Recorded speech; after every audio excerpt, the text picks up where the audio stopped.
စီးပွားရေးတစ်ခုလုံးမှာဆိုရင်ဘာကိုတတိထားလဲဆိုရင်ကိုသွားမဲ့ဈေးကွက်ကိုရည်ကြည့်ပါတယ်လေ့လာမိသလောက်ရဲ့ကျွန်တော်ဒီမှာတကယ်လုံးတဲ့စီးပွားရေးအကြောင်းနှစ်ခုလေးကျွန်တော်ပြပါမယ်ကျွန်တော်ရဲ့ page မှာအခုချိန်မှာအများဆုံးမေးခံရတဲ့မေးခွန်းတစ်ခုရှိပါတယ်အဲ့ဒါဘာလဲဆိုလို့ရှိရင်အခုလိုချိန်မှာဘာစီးပွားရေးလုပ်သင့်လဲဟုတ်ပါတယ်အရန်ကောင်းတဲ့မေးခွန်းတစ်ခုပါလူတိုင်းဒီစီးပွားရေးလုပ်ကြတဲ့အခုချိန်မှာစီးပွားရေးမှာဘတ်ပေါင်းဆိုရင်ကိုအခက်အခဲမျိုးစုံရင်ဆိုင်နေရတဲ့အတွက်စီးပွားရေးလုပ်ရခက်ခဲလာတဲ့အဲ့လိုချိန်ဒီမှာဘာစီးပွားရေးလုပ်သင့်လဲဆိုတာကျွန်တော်မေးကြပါတယ်အဲ့တော့ကျွန်တော်ဒီနေရာကနေကျွန်တော်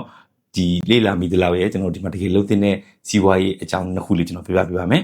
โอเคအဲ့တော့စီးပွားရေးကအခုလိုချိန်ဒီမျိုးမှာကျွန်တော်တို့ကဘာဖြစ်လဲလူဒန်းစား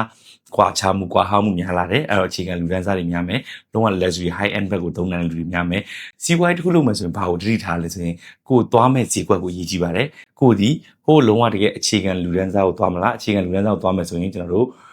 budget line ကိုသွားဖို့လိုပါတယ်ဒါမှမဟုတ်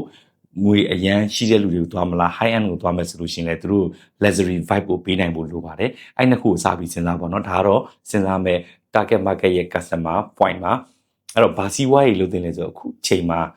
ဒီများသောအားဖြင့်ညီထားပါတော့ကျွန်တော်ဒီဟိုကိုသွားမယ်ပေါ့နော်ဒီ niche value လို့ခေါ်တဲ့လူတွေလိုအပ်ချက်ကိုသွားမယ်ဆိုလို့ရှိရင်ဒီအခြေခံလူငန်းစားကိုသွားမယ်ဆိုလို့ရှိရင်အကြံပေးခြင်းတဲ့အရာတွေနှစ်ခုရှိပါတယ်ပထမတစ်ခုဒီဘာလဲဆို niche value လို့ခေါ်တယ်သူတို့မဖြစ်မနေဝယ်ကိုဝယ်ရတဲ့ product ဘလို့ပဲဖြစ်ဖြစ်အဆင်ပြေပြေမပြေပြေဝယ်ရတဲ့ product တွေရှိပါတယ်အဲ့လို product မျိုးကို niche value လို့ခေါ်ပါတယ် niche value တွေကိုလည်းစီးပွားရေးဖြစ်လို့ရပါဥပမာထားပြီးတော့စံစီစာရောက်တဲ့ကိစ္စမျိုးရေတန့်ဒါဒီပါလဲဆိုလို့ချင်းလူတိုင်းတေချာပေါက်လောက်ကိုလောက်ရတဲ့ကုံစုံဆိုင်ဒီမီနီကုံစုံဆိုင်တေးသေးလေးတွေအိမ်ဆိုင်လေးဒါတွေကပါလဲဆိုလို့ချင်းမဖြစ်မနေသူတို့ကင်းလို့မရပဲငွေရှိမရှိဝယ်ရတာဖြစ်တဲ့အတွက်အဲ့လိုဈေးကွက်မျိုးဒီကောင်းပါတယ်နောက်ဒုတိယတစ်ခုက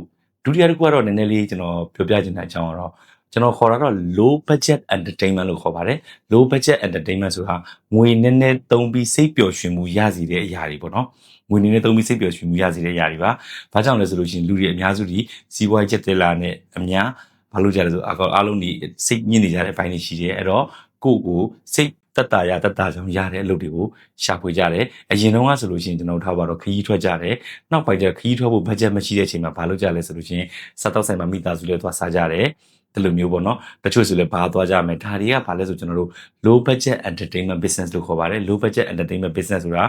ငွေကြေးနည်းနည်းနဲ့စိတ်ချမ်းသာမှုပြန်ပေးတဲ့ဥစ္စာအခုချိန်ဆိုကြည့်လိုက်ပါလို့စားတော့ဆိုင်လေးတွေမှာဆိုလည်းလူပြည့်တယ်ဘာလို့လဲဆိုသူတို့ခရီးမသွားပြကြတော့တခြားသုံးစရာအတွက်မသုံးတော့ဘူးဆိုလို့ရှိရင်သူတို့ဒီစားအတောက်ဖက်မှာလည်းသုံးတယ် shopping လုပ်ကြတယ်